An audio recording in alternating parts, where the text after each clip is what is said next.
Ruth, nous sommes en train de partager. La semaine dernière, nous avons lu ensemble ce texte que j'aimerais que nous puissions relire. Dans le livre de Ruth, c'est juste après les juges. Ruth, vous avez juge dans l'Ancien Testament. Josué, juge, Ruth, c'est juste avant 1 Samuel. Ruth, chapitre 1er, nous lirons le verset 15 jusqu'au verset 22. Et je voudrais continuer la suite de notre message intitulé « 4 attitudes pour ne pas passer à côté de sa moisson ou à côté de la moisson ». 4 attitudes. Voici ce qu'il est écrit dans le livre de Ruth au chapitre 1er. Nous lisons tous ensemble à haute voix le verset 15 jusqu'au verset 22. Lisons tous, je vous prie, nous lisons. Naomi dit à Ruth, ensemble, 1, 2, 3, Ruth chapitre 1, verset 1 à 15, nous ouvrons notre bouche et nous déclarons, nous proclamons la parole de Dieu tous ensemble. 1, 2, 3, Naomi dit à Ruth, voici ta belle-sœur est retournée vers son peuple et vers ses dieux. Retourne comme ta belle-sœur. Ruth répondit, ne me presse point de te laisser, de retourner loin de toi. Où tu iras, j'irai. Où tu demeureras, je demeurerai. Ton peuple sera mon peuple, et ton Dieu sera mon Dieu. Où tu mourras, je mourrai, et j'y serai enterré. Que l'Éternel me traite dans toute sa rigueur, si autre chose que la mort vient à me séparer de toi. Naomi, la voyant décidée à aller avec elle, cessa d'insister auprès d'elle. Elles firent ensemble le voyage jusqu'à leur arrivée à Bethléem. Et lorsqu'elles entrèrent dans Bethléem, toute la ville fut émue à cause d'elles. Et les femmes disaient, est-ce là Naomi? Elle leur dit, ne m'appelez pas Naomi, appelez-moi Mara, car le Tout-Puissant m'a rempli d'amertume. J'étais dans l'abondance à mon départ, et l'Éternel me ramène les mains vides. Pourquoi m'appelleriez-vous Naomi, après que l'Éternel s'est prononcé contre moi et que le Tout-Puissant m'a affligé? Ainsi revinrent au pays de Moab Naomi et sa belle-fille, Ruth la Moabite. Elles arrivèrent à Bethléem au commencement de la moisson des orges. Amen. Quelqu'un peut dire un vrai Amen? Béni soit le nom de notre Seigneur. Alléluia. La semaine dernière, dans ce message intitulé « 4 attitudes pour ne pas passer à côté de la moisson », nous avons vu ensemble que la moisson peut être tout ce que nous pouvons avoir, tout ce que nous pouvons récolter après avoir semé. Et quand nous lisons la Bible, nous voyons que dans l'évangile de Jean au chapitre 4, le Seigneur Jésus a parlé à ses disciples en disant « Vous dites qu'il reste encore 4 mois pour la moisson. Mais moi je vous dis, levez les yeux et regardez les champs qui déjà blanchissent pour la moisson. » Et lorsque nous lisons tout le contexte de ces saintes écritures, de ces versets, nous réalisons que Jésus était en train de parler des hommes et des femmes à qui il devait parler et qu'il allait ramener dans le royaume de Dieu.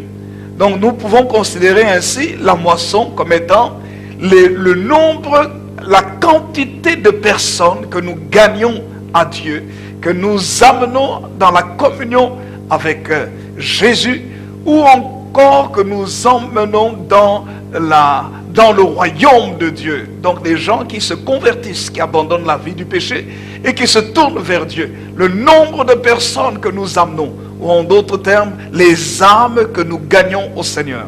Et j'aimerais vous dire que le Seigneur voudrait que chacun d'entre nous, nous ayons une moisson abondante. Écoutez-moi bien. La moisson la plus importante, c'est la moisson des cœurs des gens. Je voudrais vous dire que sur cette terre ici, ce qui est le plus important, ce sont les personnes. Ce n'est pas l'argent. L'argent est un moyen. Nous venons sur cette terre sans rien apporter. Nous trouvons tout sur la terre. Et quand nous quittons la terre, nous n'emportons rien de matériel.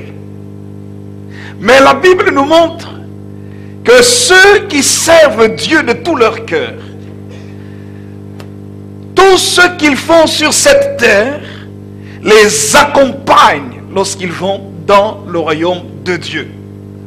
La Bible dit, leurs œuvres les accompagnent. Le travail qu'ils ont fait sur cette terre, Dieu le comptabilise et il y a une récompense qui est réservée à chaque homme, à chaque femme, à chaque jeune, à chaque personne, à chaque enfant qui a servi le Seigneur, qui au travers de sa vie a amené d'autres personnes à connaître Jésus, qui au travers de sa vie, au travers de ses paroles, au travers de ses actes, au travers de tout ce qu'il a fait, a amené d'autres personnes à quitter le mauvais chemin, le chemin du péché, le chemin du mal, et à s'attacher au principe de la parole de Dieu, c'est-à-dire le principe de l'amour pour Dieu, de tout son cœur, l'amour pour le Seigneur Jésus, la marche sous la direction de l'Esprit de Dieu, et l'amour pour son prochain. Frères et sœurs, toute personne qui le fait, Dieu lui promet une grande récompense dans les cieux. Vous savez, le prophète Daniel dit une chose très très importante dans Daniel au chapitre 12. Daniel dit, ceux qui auront enseigné à la multitude brilleront comme les étoiles du ciel. Et quand Daniel est en train de parler de cela, il est en train de parler de ceux qui auront annoncé la bonne nouvelle. Et il est en train de parler, dans l'Ancien Testament, Daniel est en train de parler de la fin des temps. Daniel chapitre 12, le verset que je vous ai cité, il est écrit ceci, Daniel chapitre 12, le verset 1 et 2. En ce temps-là se lèvera Michael, le grand chef, le défenseur des enfants de ton peuple. Et ce sera une époque de détresse telle qu'il n'y en a point eu de semblable depuis que les nations existent jusqu'à cette époque. En ce temps-là, ceux de ton peuple qui seront trouvés inscrits dans le livre seront sauvés. Plusieurs de ceux qui dorment dans la poussière de la terre se réveilleront. Les uns pour la vie éternelle, les autres pour l'opprobre, pour la honte éternelle. Ceux qui auront été intelligents brilleront comme la splendeur du ciel. Et ceux qui auront enseigné la justice à la multitude brilleront comme les étoiles à toujours et à perpétuité. Voilà ce qui est écrit dans les Saintes Écritures. Et le verset 4 nous dit, toi Daniel, tiens secrète ces paroles et scelle le livre jusqu'au temps de la fin. Plusieurs alors le liront et la connaissance augmentera. Amen. Quelqu'un peut dire un vrai Amen? Quelqu'un peut dire un vrai Amen? Qu'est-il écrit dans ce texte que nous venons de lire? Il est écrit que les temps de la fin vont effectivement se réaliser sur la terre. Et ce sera des temps de détresse. Ce sera des temps qui n'ont jamais existé depuis que les nations existent. Et la Bible dit qu'il y aura une différence entre les êtres humains. Il y en a qui seront inscrits dans le livre de vie. Et la Bible dit, tous ceux qui seront inscrits dans le livre seront sauvés. Seront sauvés. Quand on dit que quelqu'un échappe aux flammes et est sauvé des flammes, c'est qu'il n'est pas mort dans les flammes. On l'a fait sortir de là. Les pompiers sont venus, ont peut-être risqué leur propre vie, mais on fait sortir quelqu'un des flammes. J'aimerais vous dire, frères et sœurs, que les flammes de l'enfer existent. C'est une réalité.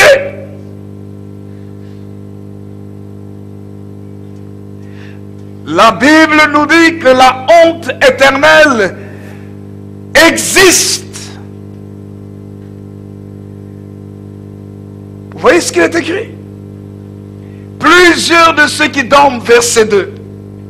Il est écrit, ils se réveilleront. Ceux qui dorment dans la poussière. Ceux qui dorment dans la poussière, on parle ici de ceux qui sont morts. Parce que la Bible considère la mort comme étant un sommeil. Et plusieurs de ceux qui dorment dans la poussière se réveilleront. Il y aura une résurrection des morts. Et la Bible nous montre que dans la résurrection de tous les hommes, il y aura une différence. La parole de Dieu nous dit, les uns pour la vie éternelle, la joie, la félicité, le bonheur sans fin. Et malheureusement, la Bible dit, et les autres, verset 2, pour la honte éternelle. La honte éternelle. Ce n'est pas une honte limitée dans un temps. C'est pour nous montrer combien la tristesse, le désarroi, l'angoisse, quand quelqu'un a honte, il se sent mal, le mal-être, le malaise, quand quelqu'un a honte, il a envie de se cacher, il a envie de fuir, quand quelqu'un a honte, il est mal dans sa peau. Comment est-ce que les uns vont se lever? Mais ils seront mal, frères et sœurs, pendant l'éternité. L'éternité veut dire un temps qui n'a pas de limite. Un temps sans fin. Et vous voyez, c'est pourquoi Daniel dit, ceux qui auront été intelligents. L'intelligence, ce n'est pas simplement l'accumulation du savoir. Mais l'intelligence dans la parole de Dieu, c'est la capacité de discerner les véritables signes des temps. Parce que l'intelligence est capable de discerner les choses qu'il faut pour trouver les solutions dans la vie de tous les jours. C'est de découvrir les choses. Mais l'intelligence véritable, c'est l'intelligence de la vie, même après la mort, de l'éternité. Et ceux qui auront été intelligents, la Bible dit, ils brilleront comme la splendeur du ciel, parce qu'ils auront donné leur vie à Jésus. Et alors ils brilleront comme la splendeur du ciel. Mais vous voyez ce qu'il est écrit? Il est rajouté, et ceux qui auront enseigné la justice à la multitude, aux foules, ils auront enseigné la justice, ce qui est bon de ce qui est mauvais. Comment être correct, être non coupable aux yeux de Dieu. Abandonner le mal, fuir la vie du péché et marcher dans le droit chemin, quel que soit leur âge. La Bible dit, ceux qui auront enseigné. Enseigner veut dire inculquer, jusqu'à ce que le savoir fasse partie intégrante d'une personne. Ceux qui auront enseigné la justice aux hommes, à la multitude, ils auront une récompense. La Bible dit, ils brilleront comme les étoiles du ciel. Ils seront, entre guillemets, en anglais, c'est des stars, ils brilleront. Et la Bible dit, à toujours et à perpétuité. Ils brilleront pour toujours. C'est pas comme aujourd'hui, nous avons des étoiles filantes, des stars qui s'allument et puis qui disparaissent. Mais là, c'est star pour l'éternité. Ça, c'est... il faudrait quand même faire une émission star pour l'éternité. Si j'avais une chaîne de télévision, je ferais une émission star pour l'éternité. C'est quoi encore? La nouvelle star? Comment ça s'appelle encore? Comment? C'est ça, nouvelle star? C'est ça l'émission? RTBF? La une? Nouvelle star. Mais nous pourrons aussi avoir star pour l'éternité. Parce que la Bible nous parle de cela, star pour l'éternité.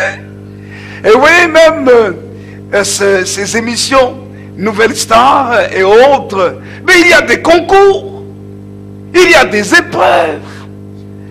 Et c'est lorsqu'on arrive à passer les épreuves et que le jury te qualifie que tu es qualifié. Frères et sœurs, la Bible nous parle de cela aussi.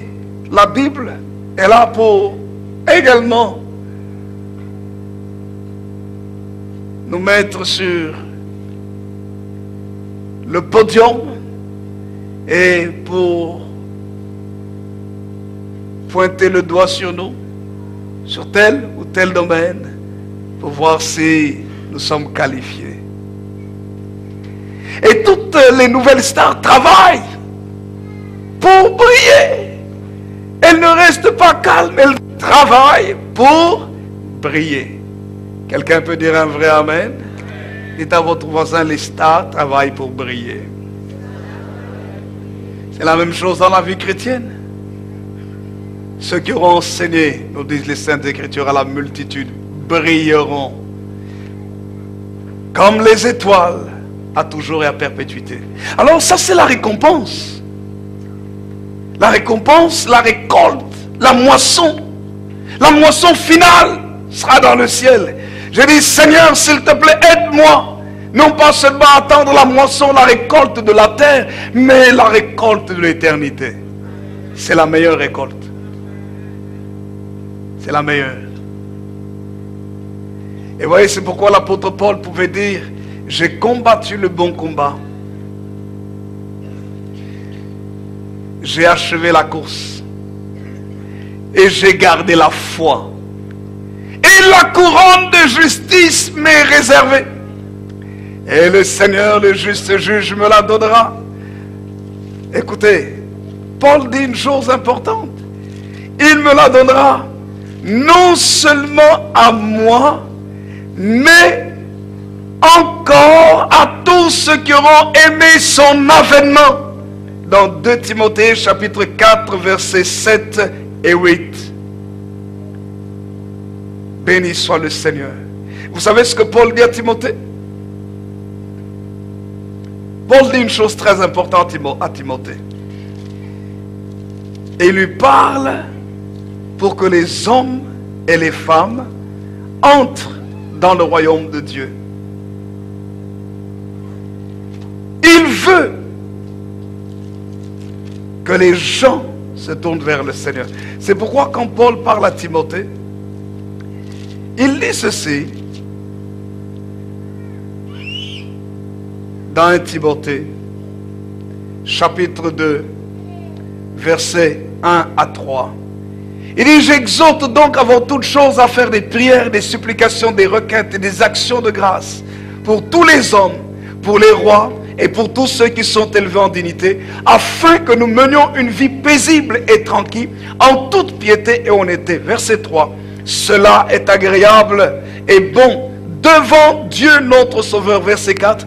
Qui veut que tous les hommes soient sauvés et parviennent à la connaissance de la vérité. Amen. Quelqu'un peut dire un vrai amen? Dites à votre voisin, Dieu veut que tous les hommes soient sauvés. Dites à votre voisin, Dieu te responsabilise comme il le fait pour moi aussi. Quelqu'un dit un vrai amen? Dites un vrai amen. Dites-moi un vrai amen. Dieu te responsabilise. C'est pour ça, frères et sœurs, je prêche la parole de Dieu. J'annonce la parole de Dieu. Parce que je voudrais que votre vie, que votre cœur soit attaché au Seigneur.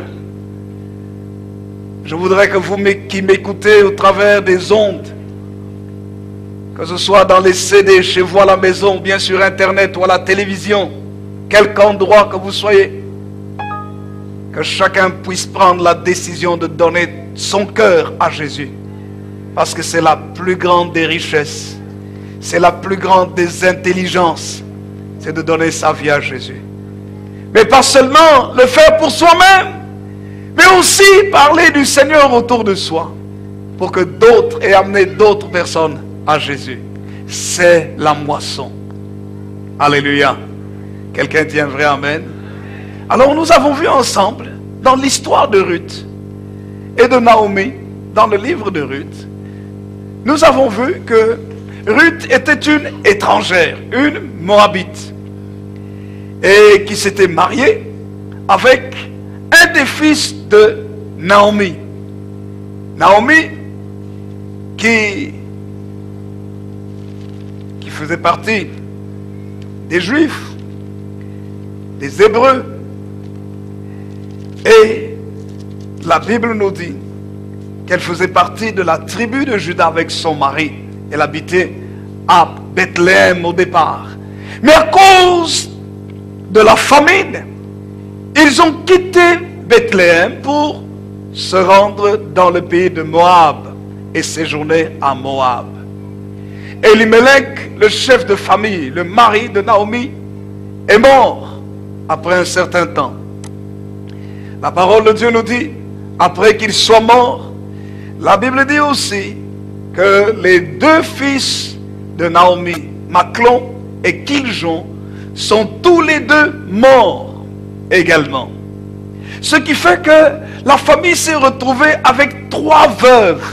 Parce que Elimelech était marié, il a eu 2 enfants, 2 garçons, 2 fils, Machlon et Kiljon. Et Machlon et Kiljon se sont mariés au pays de Moab. Les deux ont eu 2 femmes moabites, Ruth et Orpa. Et la parole de Dieu nous montre que ces femmes dans le pays de Moab sont restées des veuves, 3 veuves. Une vieille, une femme âgée et 2 autres jeunes. Et la femme âgée, réalisant qu'elle n'avait plus rien à faire dans le pays de Moab, a décidé de retourner dans sa patrie, à Bethléem. Et avant de retourner, elle a demandé à ses belles filles de s'en aller, de retourner vers leur peuple et vers leur peuple et de se remarier, si elles peuvent trouver un mari. Que chacune retourne à la maison de sa mère et que Dieu ait pitié d'elles, comme elles avaient eu pitié non seulement de sa vie, mais aussi de ceux qui étaient morts, comment elles avaient manifesté de la bonté. Et puis elle leur a souhaité réellement de se remarier, mais elles ont vraiment pleuré. Et Orpa est partie. Et Ruth a refusé de partir. Elle a dit non, non, je ne te laisse pas partir. Là où tu mourras, je mourrai. Ton peuple sera mon peuple. Ton Dieu sera mon Dieu. Partout où tu vas demeurer, j'y serai avec toi. Rien d'autre que la mort ne pourra nous séparer. Elle était tellement décidée que sa belle-mère, Naomi, n'a pas insisté et l'a laissée venir avec elle. Ils ont fait le voyage ensemble. Elles sont arrivées à Bethléem et la parole de Dieu nous montre que c'était à une époque particulière. C'était l'époque de la moisson des orges. Et nous voyons comment c'est dans cet endroit-là que la vie de Ruth et de Naomi a complètement changé. Où Dieu les a bénis. Comment leur vie, qui était une vie triste, une vie de veuve, Dieu les a consolés. Dites à votre voisin, Dieu est un consolateur. Dites à votre voisin, ce temps est le temps de la consolation. Mais écoutez-moi bien, écoutez-moi bien. Ce temps ici, pour beaucoup de personnes, est un temps de tristesse et d'angoisse. C'est un temps où les gens sont lourds, tellement ils ont des problèmes. Les gens sont affligés, les gens sont stressés. Et je suivais pendant la semaine une émission, cette semaine ou la semaine dernière, une émission qui parlait du stress. Combien les gens sont angoissés, sont stressés dans le pays. À cause du travail, à cause de la conjoncture économique, à cause de toutes sortes d'incertitudes. Le stress rend les gens agressifs. Le stress amène les gens à tomber malades. Le stress amène les gens à tomber dans la dépression.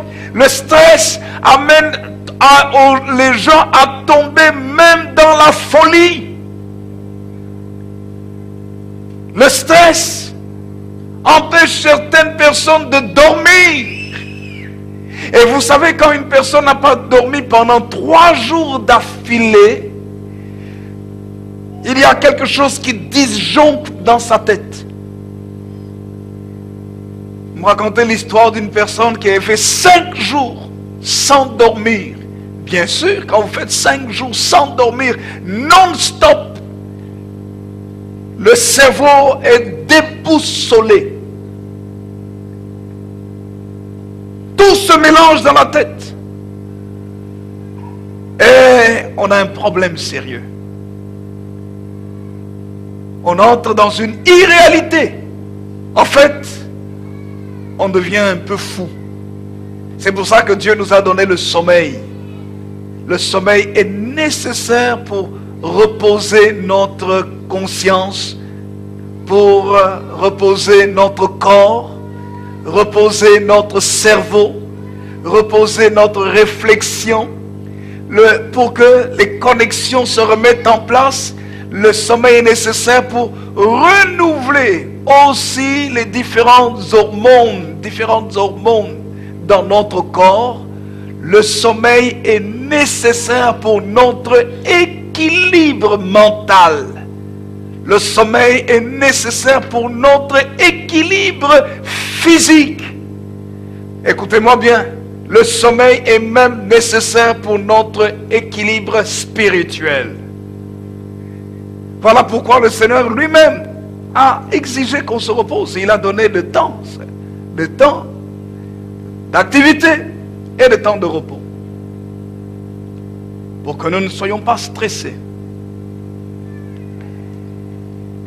Et la parole de Dieu nous montre, quand nous retournons dans notre texte, frères et sœurs, nous voyons, quand nous retournons dans notre texte, Naomi et Ruth. Naomi pouvait être une femme très stressée. Perdre son mari, perdre ses enfants, perdre tous ses biens, ses richesses, son argent. Mais il y a des gens qui se suicident. Tu n'as personne sur qui compter. Chaque nouvelle facture qui arrive, tu te poses la question, comment vas-tu la payer? Il y a des gens qui se disjonctent complètement.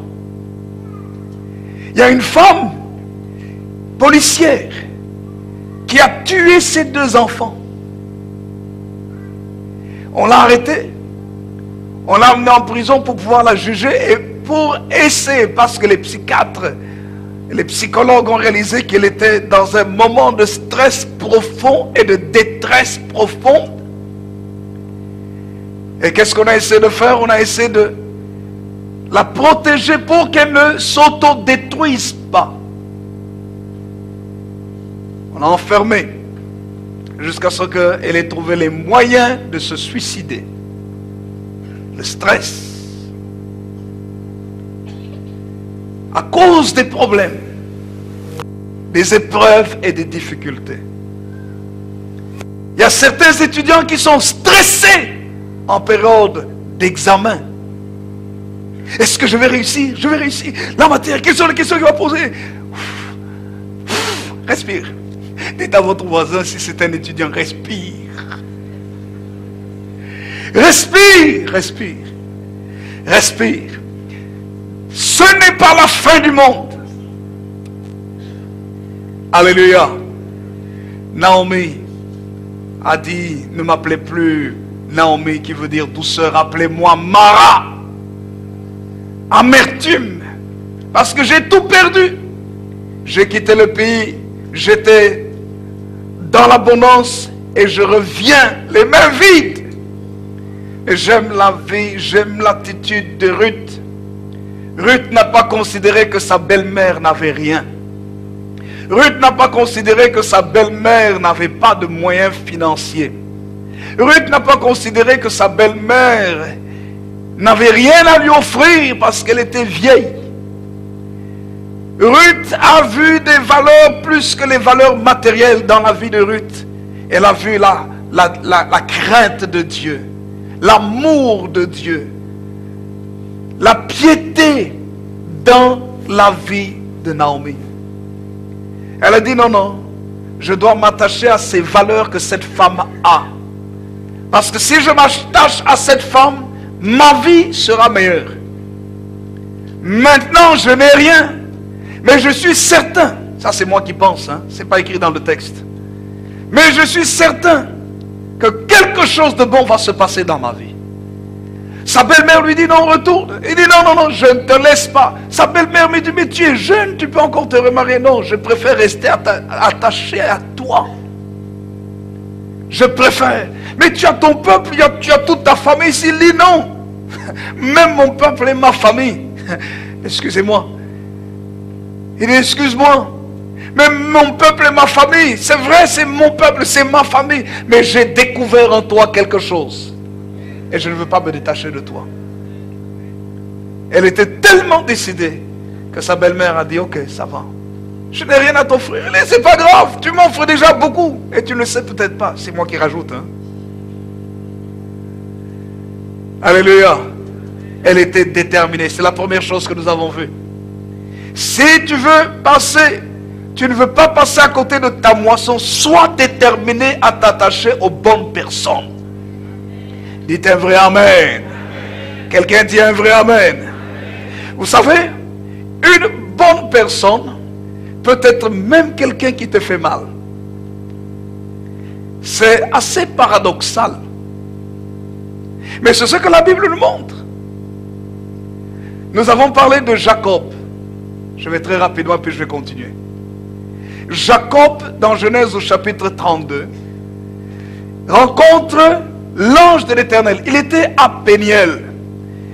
Et là, il était en train de retourner dans sa patrie. Et là, la Bible nous montre qu'il y a eu un ange, un homme. L'ange sous forme humaine est arrivé. Voilà qu'il a commencé à lutter avec cet homme. C'était un ange de Dieu. Ils se sont battus. Si Jacob avait reconnu tout de suite que c'était un ange, Jacob allait se mettre à genoux, il allait commencer à prier. Mais la Bible dit, ils ont lutté ensemble. Ça veut dire que Jacob n'a pas tout de suite reconnu que c'était quelqu'un de spécial. Mais au plus il luttait, au plus il était en contact avec ces personnes, il dit, oh, je réalise ici que la personne avec laquelle je suis en train de lutter a beaucoup de valeur. Mais écoutez-moi bien, mais ils étaient en train de lutter. Ils luttent. La lutte là, c'est qu'on se bat à celui qui est le plus fort. Donc ils étaient en train de se battre. Comme dans la lutte, quand on parle de lutte, c'est comme la lutte gréco-romaine. On te prend, on te jette par terre, on te fait une clé de bras, et puis bon, tu dis, bon, laisse-moi, allez, tu reviens, allez. C'est la lutte. C'est la lutte. Moi, je me rappelle quand j'étais petit, au Congo, parfois on se battait dans les quartiers. Hein. Mais quand on se battait, en général, nous, quand on se battait dans les quartiers, on ne se donnait pas des coups de poing. C'est petit. Aux alentours peut-être de quoi, je ne sais pas, 10 ans, 8, 10 ans. Ah, on aimait ça dans le quartier. Parce qu'il fallait être fort. Alors que, comment est-ce qu'on faisait? C'était pas la lutte des coups de poing. Mais vous vous rencontrez, vous dites, vous vous lancez des défis. Oui, toi tu es plus fort que moi, on va voir. Et on se donne rendez-vous quelque part là où les parents ne sont pas là. Comme ça, vous pouvez vous régler les comptes. Et puis on se retrouve là, les autres savent que non, c'est le rendez-vous de la lutte. Et qu'est-ce qu'on fait? Ah, on se tient. C'est le premier qui jette l'autre par terre. Mais c'est le premier, celui qui a vaincu, c'est celui qui a su tenir jusqu'au bout. Si l'un abandonne, il a perdu. Et dans cette lutte-là, parfois, on pouvait te faire ce qu'on dit en swahili, kakono. C'est-à-dire, on te tient au cou là. On te serre. C'est dans la lutte. Et jusqu'à ce que tu dises, ah, c'est fini, tu as perdu, tu es le moins fort. Jacob était dans la lutte. Il luttait contre cet homme. Et puis à un moment donné, il réalise que pendant qu'ils sont en train de lutter, c'est quelqu'un de spécial. Que cette personne avec qui il est en train de se battre a quelque chose qui peut changer toute sa vie. La Bible dit ils ont lutté toute la nuit. Ça veut dire qu'il y a des combats parfois qui sont longs. Mais n'abandonne pas. Parce que la récompense qui est derrière ce long combat, c'est une grande récompense qui va changer toute ta destinée. Et changer la destinée de toute ta maison et toute ta famille. Donc, attendez maman, hein? Faut lutter. Faut pas baisser les bras. Quelle que soit la situation. Il y a des longs combats parfois. Mais il ne faut pas baisser les bras. Quelqu'un dit un vrai amen. Dites-moi un vrai amen. Pas baisser les bras. Dites à votre voisin, il ne faut pas baisser les bras. Dites-lui, quelle que soit la longueur du combat, ne baisse pas les bras. Quelqu'un dit un vrai amen. Et vous savez, et là il réalise, mais il a quelque chose dont j'ai besoin. Une parole de sa part peut changer toute mon existence, toute ma vie, ma destinée. Et pendant qu'il lutte, et l'autre lui dit, laisse-moi aller. Et vous savez ce qu'il dit? Il dit, je ne te laisse pas. Ils sont en train de se battre, il dit, je ne te laisse pas, jusqu'à ce que tu m'aies béni. C'est-à-dire jusqu'à ce que tu aies juste prononcé une parole. Ouvre ta bouche et parle bien sur moi. Vous vous rendez compte? Comment en train de se battre, Jacob comprend la valeur de la parole. C'est tout ce qu'il a cherché, une parole. Dis non, non, je ne te laisse pas. Donne-moi une parole. Une parole qui va faire du bien à ma vie. Donne-moi juste une parole. C'est ce dont j'ai besoin, une parole. Là, vous savez ce que l'ange fait? Pendant qu'ils se battent, il lui donne un coup. Très fort. La hanche de Jacob se démet. Jacob a mal. Mais Jacob dit, je ne te laisse pas quand même, malgré le mal que j'ai. Combien de gens sont en train de lutter avec quelqu'un qui porte la bénédiction de Dieu? Celui qui porte la bénédiction de Dieu le tape par des paroles, le tape par des remarques, le tape par l'indifférence. Ne fait plus attention à lui. Mais il ne sait pas que ce n'est qu'un test. Le test de la destinée. Pour Jacob, c'était un test de sa destinée. Un test de la destinée. Et je vais vous expliquer pour quelle raison on l'avait frappé. Dieu ne nous frappe jamais pour le plaisir. Je vais vous expliquer pour quelle raison. Il a été frappé. Il a dit, malgré la douleur, je ne te laisse pas. Bénis-moi. Waouh. Dis quelque chose de bien sur moi, malgré la douleur. Et vous savez quoi? Il lui a posé la question, quel est ton nom? Il a dit Jacob, veut dire voleur, usurpateur. Et puis il lui dit, ton nom ne sera plus Jacob, mais tu seras appelé Israël. Car tu as lutté avec Dieu, avec des hommes, et tu as été vainqueur. Écoutez, la seule parole qui est sortie de la bouche de cet homme a changé complètement la destinée de Jacob. Non seulement sa vie personnelle, mais tout ce qui allait venir après lui, toute sa lignée, toute sa famille a été transformée à cause d'une parole qu'il a reçue. Et vous savez, il a saisi cette parole. Et vous savez quoi? Il est retourné vers les siens, en train de boiter. Et Jacob, qu'est-ce qui se passe, Jacob? Mais tu boites, mais tu as mal. Oui, aïe, j'ai mal. Mais comment ça se fait? Mais tu sais, mais Jacob, tu as mal. Oui, mais je suis béni. Jacob, mais tu as mal. Ça fait très mal. Oui, oh, aïe, ça fait mal. Aïe, aïe, non, non, mais touche pas là. Ah, mais d'où est-ce que ça vient? Non, ça vient de ma bénédiction. Alléluia. Ça vient de ta bénédiction, oui. Jacob, non, ne m'appelle plus Jacob. Je ne m'appelle plus voleur maintenant. Je m'appelle Israël. Israël? Ah bon? Comment?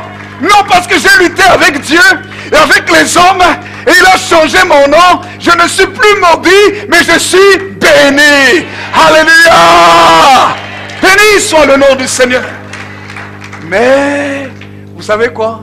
Il boitait. Il boitait. La Bible dit clairement, Genèse chapitre 32, verset 32. C'est pourquoi jusqu'à ce jour, les enfants d'Israël ne mangent point le tendon qui est à l'emboîture de la hanche. Écoutez ce qu'il est écrit. Car Dieu frappa Jacob à l'emboîture de la hanche au tendon. Vous savez que, écoutez, les éléments les plus sensibles dans notre corps et qui se renouvellent le plus lentement, ce sont les ligaments. C'est les tendons. Dieu l'a frappé au niveau du tendon, au niveau de la hanche. Et vous savez combien la hanche est importante? Parce que les hanches, c'est ça qui nous donne tout l'équilibre. C'est qu'à un moment donné, tu n'as plus à compter sur ton équilibre. Tu apprends à compter sur l'équilibre de Dieu. Seigneur, on est en train de me poursuivre. Je n'arrive plus à fuir. Avant, il a fui devant Ésaü. Et maintenant, comment est-ce qu'il allait fuir devant son frère Ésaü? Seigneur, tu vois, on est en train de me poursuivre. Je ne sais pas m'enfuir. J'ai plus de force, Seigneur. Mais tu es ma force. Seigneur, tu es ma force. Dieu a permis qu'il boite pour qu'il apprenne à s'appuyer totalement sur lui. Quand tu t'appuies entièrement sur Dieu, j'aimerais te dire que c'est la meilleure façon de réussir dans ta vie. C'est la meilleure façon de réussir ce que tu fais. Pourquoi? Parce qu'en lui se trouvent tous les trésors de la science, les trésors de la connaissance. En lui se trouve la connaissance des cœurs de chaque être humain. Il maîtrise les temps et les circonstances. Il est le maître de tout. C'est pour ça que tu as besoin de t'appuyer sur lui. Et c'est pour ça que parfois, il te frappe. Pour que chaque pas que tu fais, tu dis, ah Seigneur, j'ai mal, hein, mais quand même, je ne m'appelle plus Jacob. Hein. Je suis béni par Dieu. Je suis béni par Dieu. Ça te rappelle toujours ce qui s'est passé. Frères et sœurs, il ne faut jamais oublier ce que Dieu fait dans notre vie. Alléluia. Il était déterminé. Ruth était déterminée. La deuxième chose que nous voyons, pour ne pas passer à côté de sa moisson, écoutez-moi bien, écoutez-moi bien, écoutez-moi bien. Il faut prendre la décision d'oublier les douleurs du passé. Je répète, prendre la décision d'oublier les douleurs du passé. Lorsque Naomi est arrivée, elle a dit, vous m'appelez Naomi? Ne m'appelez plus Naomi. Mon cœur est amer. J'ai trop souffert. J'ai trop de problèmes. J'avais tout quand j'ai quitté le pays. J'avais les richesses. J'étais bien. J'étais comblé. Je vivais bien. Mais regardez, j'ai tout perdu. Je n'ai plus rien. Ni rien, ni moyen de subsistance. J'ai perdu mon mari. J'ai perdu mes 2 fils. Et heureusement que, au moins celle-ci, une étrangère, Ruth la Moabite, s'est attachée à moi. Heureusement, c'est ça ma consolation. Ça, c'est moi qui rajoute. Ce n'était pas écrit dans le texte. Mais quelque part, les femmes parlent comme ça. Elle était dans la douleur. Oh, frères et sœurs. Mais lorsque Ruth a commencé à entrer dans sa destinée, Naomi a commencé à comprendre qu'elle devait changer et abandonner les douleurs du passé. Tu ne peux pas aller loin dans ta vie si tu n'oublies pas les échecs du passé. Si tu n'oublies pas les luttes, les douleurs du passé. Oui, mais moi, mon père m'a abandonné. Alors, ton père t'a abandonné. C'est le passé. Mais tu vis. Tu respires. Oui, mais telle personne, tel homme-là, je lui avais fait tellement confiance. J'avais mis toute ma vie en lui. Mais regarde comment il m'a trahi. Alors moi, je ne peux plus faire confiance à aucun homme. C'est la douleur du passé. Laisse tomber les douleurs du passé. Quelqu'un dit un vrai amen. Combien de gens sont bloqués dans leur futur parce que c'est leur passé qui les retient. Et ton futur n'est pas aussi douloureux que tu le crois, mais ton passé te tient tellement, te colle tellement à la peau. Ton passé va te perdre si tu ne sais pas te tourner vers le futur positivement.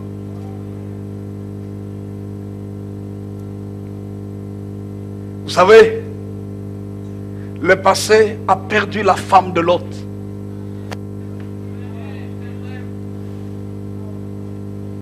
Le passé a perdu la femme de Lot. Il est écrit ceci dans le livre de Genèse. J'aimerais vous dire que Dieu est un Dieu de la bénédiction. Quelqu'un peut dire un vrai amen. Alors il ne faut pas être gêné de dire je dois avancer dans ma vie. Vous savez, c'est quand même assez étonnant. Hier, j'ai juste regardé quelques minutes le Téléthon en France. Je suis arrivé au moment où ils ont passé le cap de 80 000 euros, je ne sais plus. Ou quelque chose comme ça. Qu'ils venaient de trouver, voilà, ils venaient de recevoir 80 000 euros. Donc c'est pour lutter contre la leucémie, enfin toutes ces choses-là. Donc ils ont fait des récoltes de fonds. Et les gens donnent. Mais vous savez quoi? Souvent quand il s'agit des choses de l'église, là, c'est comme si on n'a pas le droit. Tu as le droit d'avancer dans ta vie. On n'avait pas dit un vrai amen. Tu as le droit. Quelqu'un dit un vrai amen. Tu as le droit d'avancer dans ta famille. Quelqu'un dit un vrai amen. Écoutez-moi bien, ton église a le droit d'avancer aussi. Quelqu'un dit un vrai amen. Ta maison a le droit d'avancer. Tu as le droit d'avancer. Nulle part dans la Bible, on nous montre que c'est mauvais d'avancer dans la vie. Nulle part dans la Bible, on nous montre que c'est mauvais d'avoir de l'argent, d'avoir des biens. Nulle part. Ce qui est mauvais, c'est l'amour de l'argent. La Bible dit effectivement, l'amour de l'argent est une racine. Écoutez-moi bien, racine de tous les maux. Les malheurs arrivent quand on aime l'argent. Et pourquoi est-il écrit ce n'est pas une semence, mais on dit c'est une racine. Le problème de la... Pourquoi est-ce que c'est écrit c'est une racine? Je vous donne ce texte dans Paul le dit à Timothée. Regardez ce que Paul dit à Timothée. Il parle de cela.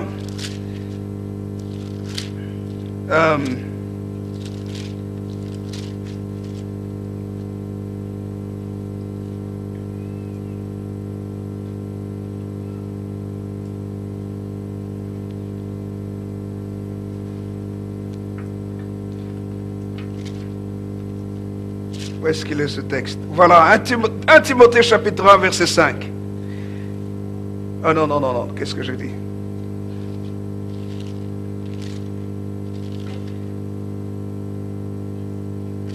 « 1 Timothée, voilà, chapitre 6. Regardez ce qu'il est écrit. D'abord à partir du verset 6. 1 Timothée chapitre 6, le verset 6 est les suivants. C'est en effet une grande source de gain que la piété avec le contentement. Car nous n'avons rien apporté dans le monde. Il est évident que nous n'en pouvons rien emporter. Regardez. Si donc nous avons la nourriture et le vêtement, cela nous suffira. Mais ceux qui veulent s'enrichir tombent dans la tentation, dans le piège, dans beaucoup de désirs insensés et pernicieux qui plongent les hommes dans la ruine et la perdition. Regardez ce qu'il est écrit au verset 10. Car l'amour de l'argent est une racine de tous les maux, et quelques-uns en étant possédés se sont égarés loin de la foi et se sont jetés eux-mêmes dans bien de tourments. Amen. Quelqu'un dit un amen convenable. Vous voyez ce qui est écrit? L'amour de l'argent est une racine. Dites à votre voisin, racine. La racine est quelque chose de caché dans la terre. La caractéristique de la racine, c'est que la racine porte en elle le caractère de l'arbre. Le problème de la racine, c'est que tant qu'elle n'est pas enlevée, elle continuera à reproduire le caractère de l'arbre ou la nature de l'arbre. Vous avez des racines dans le sol, vous coupez l'arbre. Revenez quelques années après. L'arbre va quoi? Dites-moi. Il va repousser. Vous dites, mais c'est pas possible, cet arbre ici me dérange. Allez, je vais le couper. Tu recoupes de nouveau. Reviens quelques années après. L'arbre aura repoussé. À cause de quoi? Des racines. C'est la même chose avec l'argent. L'amour de l'argent. J'ai vu des gens qui aiment tellement l'argent. C'est pas bon. L'argent, c'est un serviteur. C'est un outil que Dieu nous donne. Alléluia. Ça ne doit jamais être notre maître. Quand vous prenez un billet de 5 euros, c'est du papier auquel les hommes ont donné une certaine valeur. C'est du papier. Je peux chiffonner. Bon, ça a toujours sa valeur. Hein? Mais c'est du papier. Ce n'est pas ce papier ici qui me fait vivre. Quelqu'un dit amen? L'amour de l'argent, nous disent les Saintes Écritures, ça crée beaucoup de problèmes. Et quand nous lisons dans la parole de Dieu, Dieu n'a jamais été contre le fait d'être béni matériellement. Mais c'est lorsque nous aimons l'argent au point où nous sommes prêts à trahir quelqu'un. Nous sommes prêts à mentir pour avoir l'argent. On est prêt à se compromettre dans le mal pour avoir l'argent. On est prêt à faire du mal à quelqu'un, à trahir ses amis. On est prêt à s'éloigner de sa famille. On est prêt à faire n'importe quoi pour avoir l'argent. Tu vas gagner un certain temps, mais comme la racine est là, le malheur va te rejoindre. Parce que l'amour de l'argent est une racine des malédictions. C'est pour ça qu'il y a des familles dont les parents ont libéré la malédiction sur leurs enfants. Pendant le temps de leur vie, ils ont eu beaucoup d'argent, mais avec le sang des gens, avec les escroqueries, avec les coups bas, les corruptions, les mensonges, la drogue et toutes sortes de malhonnêteté. Ils ont eu des biens. Mais le problème, c'est que ces biens-là, ils les ont eus par amour de l'argent. Résultat, un jour, le malheur les atteint. Le malheur atteint leurs enfants. Le malheur vient parce que la racine est là. Écoutez-moi bien. C'est pourquoi il ne faut jamais envier quelqu'un qui a de l'argent. Non. Tu ne sais pas comment il a eu son argent. Certains vont chercher de l'argent avec des forces maléfiques. L'occultisme, le péché, la vie de débauche, les fétiches, la sorcellerie et toutes sortes de choses. Je ne dis pas que c'est le cas de tout le monde. Il y en a qui travaillent honnêtement. Je ne parle pas de cette catégorie. Il y en a qui travaillent dur. Et que Dieu bénit. Gloire au Seigneur. Là, il faut dire ça c'est bien.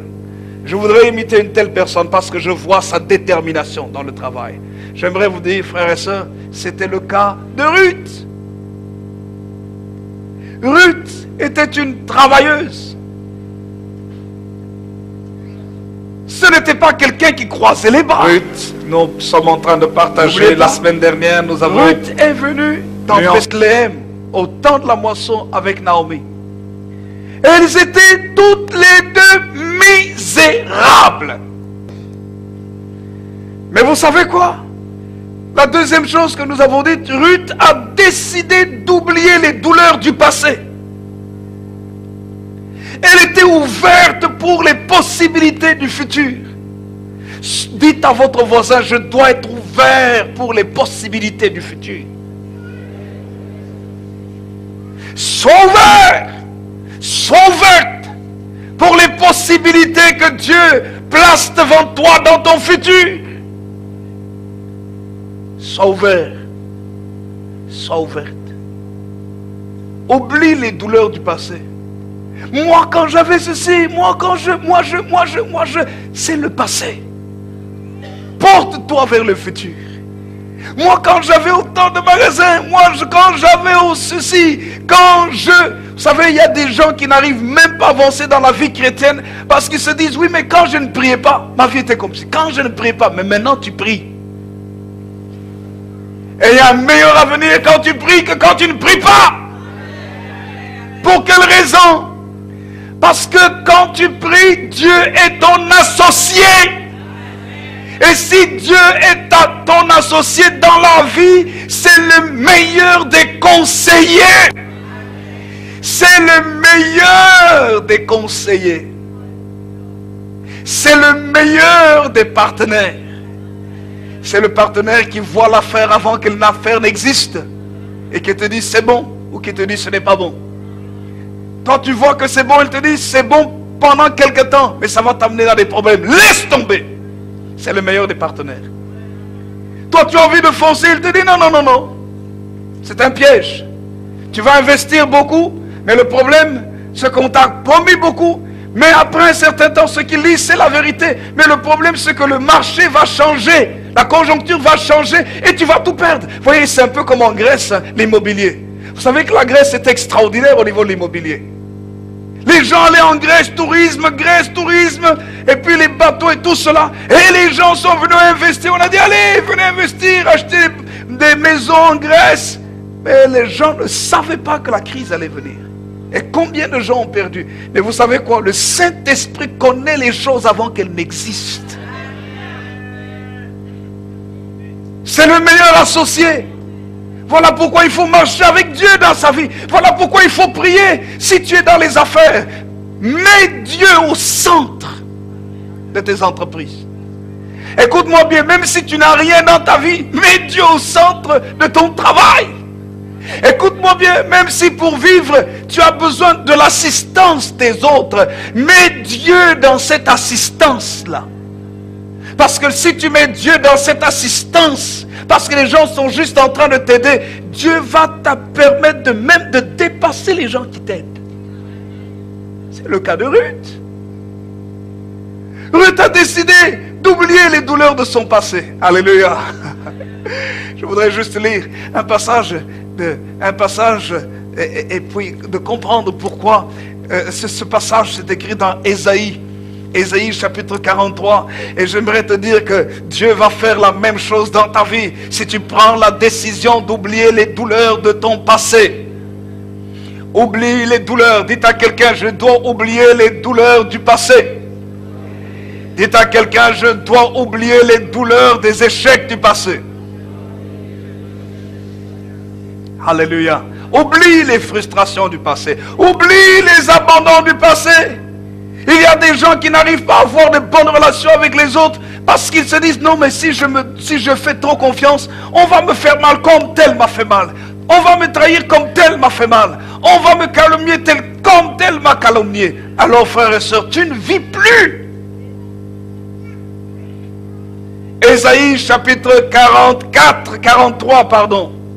Je voudrais que nous puissions le lire ensemble à haute voix. Ésaïe 43, verset 18 et le verset 19. Lisons ensemble à haute voix la parole de Dieu. Lisons. Un, deux, trois. Lisons. Ne pensez plus aux événements passés et ne considérez plus ce qui est ancien. Voici, je vais faire une chose nouvelle. Sur le point d'arriver, ne la connaîtrez-vous pas?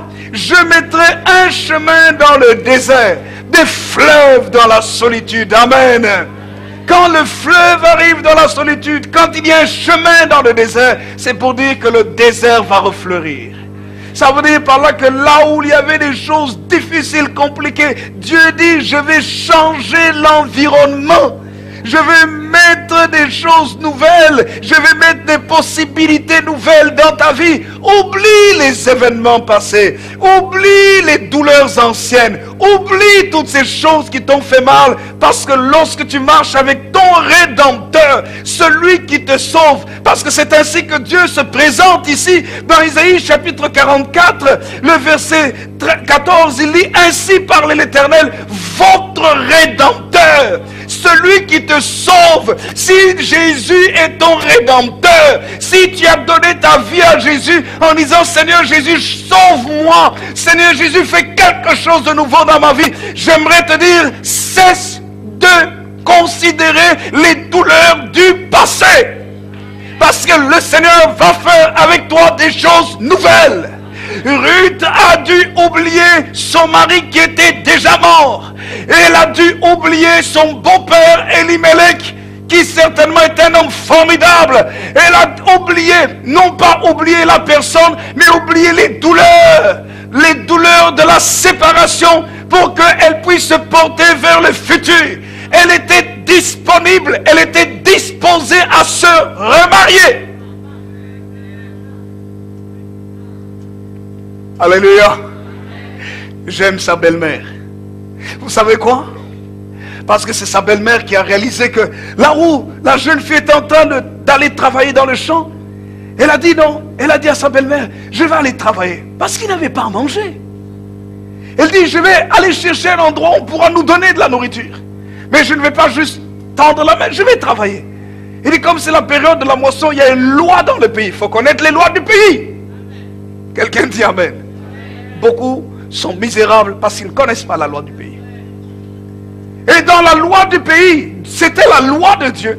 Dieu avait dit que quand c'est le temps de la moisson, quand vous récoltez et qu'il y a des gerbes qui restent après que vous soyez passé, vous n'avez pas le droit de retourner en arrière pour ramasser.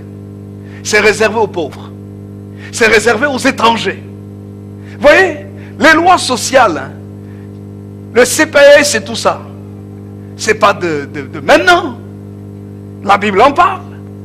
C'est réservé aux nécessiteux. C'est une loi divine. Mais Naomi, Ruth n'est pas restée toute sa vie au CPS. C'est une parenthèse. Quelqu'un dit un vrai amen. Quelqu'un peut dire un vrai amen. Mais dans son CPS, elle travaillait. Les gens passaient et Ruth travaillait. Elle ne dormait pas en disant: oh, l'argent du CPS, oh, l'État m'a assisté, gloire à Dieu, oh Dieu, tu es bon, cette loi est une bonne loi. Non. Quelqu'un dit un vrai amen.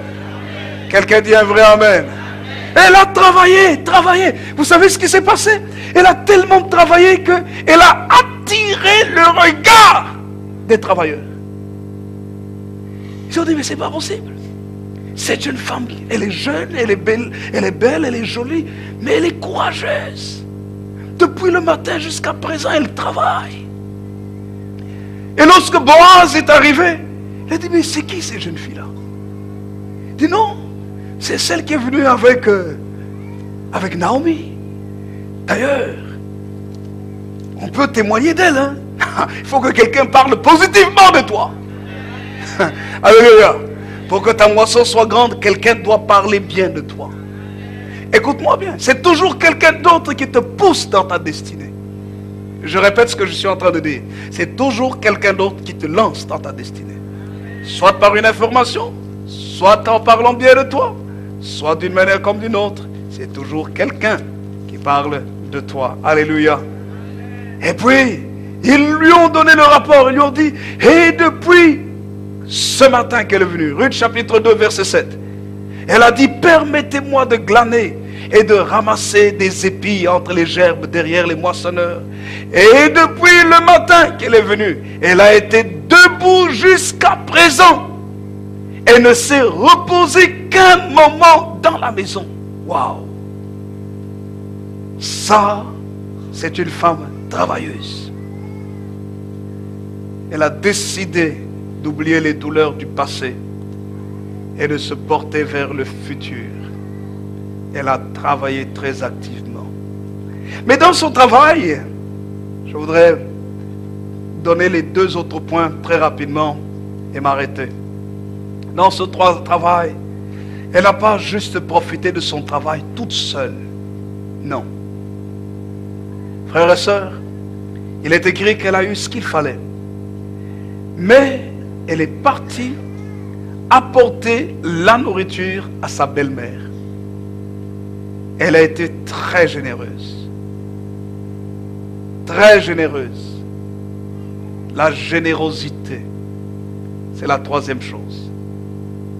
La troisième attitude, pour ne pas passer à côté de sa moisson, c'est apprendre à être généreux. Le bien que tu fais, même si tu ne t'en rends pas compte, les gens parleront du bien que tu fais. Et puisque les gens parleront du bien que tu fais, ça reviendra vers toi. On te fera du bien. Voici ce qu'il est écrit. Ruth chapitre 2. Voici ce que Boaz, le chef du champ. Boaz était un homme très riche, à qui on a donné le rapport que cette femme a travaillé. C'est une travailleuse extraordinaire. Vous savez, frères et sœurs, elle était en train de ramasser des choses gratuites. Ça veut dire que les choses gratuites que tu ramasses peuvent t'amener aussi dans de grandes grâces, si tu en connais la valeur. Verset 8, Ruth chapitre 2 verset 8. Boaz dit à Ruth, écoute ma fille, ne va pas glaner dans un autre champ, ne t'éloigne pas d'ici et reste avec mes servantes.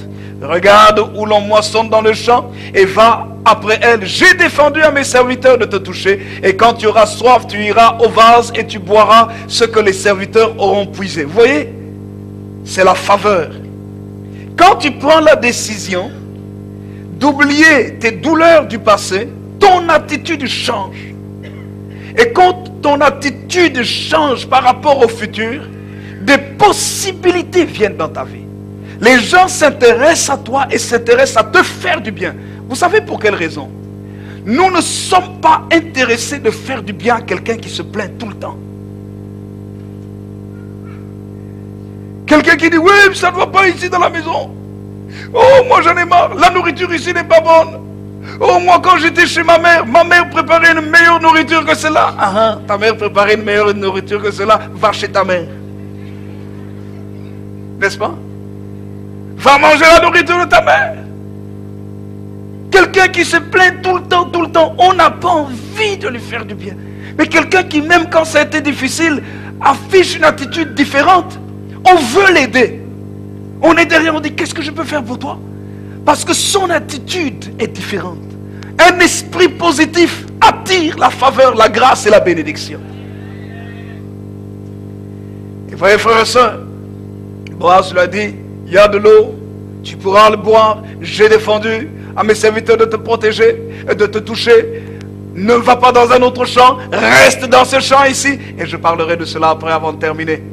Et voyez ce qu'il est écrit. La Bible dit, elle était étonnée. Tu vas être étonné. Dans ce temps ici, Dieu va t'étonner. Le verset 10, il est écrit, alors elle tomba sur sa face, elle ne le savait pas, et se prosterna contre terre, et lui dit, comment ai-je trouvé grâce à tes yeux pour que tu t'intéresses à moi, moi qui suis une étrangère? Il dit, mais comment? Pourquoi est-ce que tu t'intéresses à moi? Frère, écoutez-moi bien, l'attitude de votre cœur va faire en sorte que Dieu va toucher le cœur des autres pour s'intéresser à vous. Elle était sincère dans ce qu'elle faisait. Elle n'était pas fausse, elle n'était pas double, elle n'était pas hypocrite. Elle était sincère. Son cœur était vrai. Et quand elle faisait les choses, elle les faisait à fond. Elle ne le faisait pas pour qu'on la regarde. Elle ne le faisait pas pour attirer le regard. Elle le faisait parce que c'est son cœur qui poussait à faire les choses. Elle est venue là travailler, pas parce qu'elle voulait être meilleure que les autres qui ramassaient aussi. Non, elle voulait faire ça parce qu'elle avait besoin de nourrir sa maison. Elle devait nourrir sa belle-mère. Elle devait se nourrir, alors elle a travaillé de toutes ses forces. Elle était très respectueuse des autres. Elle a compris sa position d'étrangère. L'humilité était là. Elle a demandé la permission. Elle a travaillé. Et lorsque Boaz est arrivé, elle dit, mais on m'a donné un bon rapport sur toi. Reste ici. Il y a de l'eau là-bas. Si tu as soif, va boire. D'ailleurs, je mets ma protection autour de toi. J'ai défendu aux serviteurs de te toucher. C'est la protection. Reste dans ce chant ici. C'était le chant d'un homme très riche. Et alors elle est tellement troublée. Vous savez ce que Boaz lui répond? Verset 11.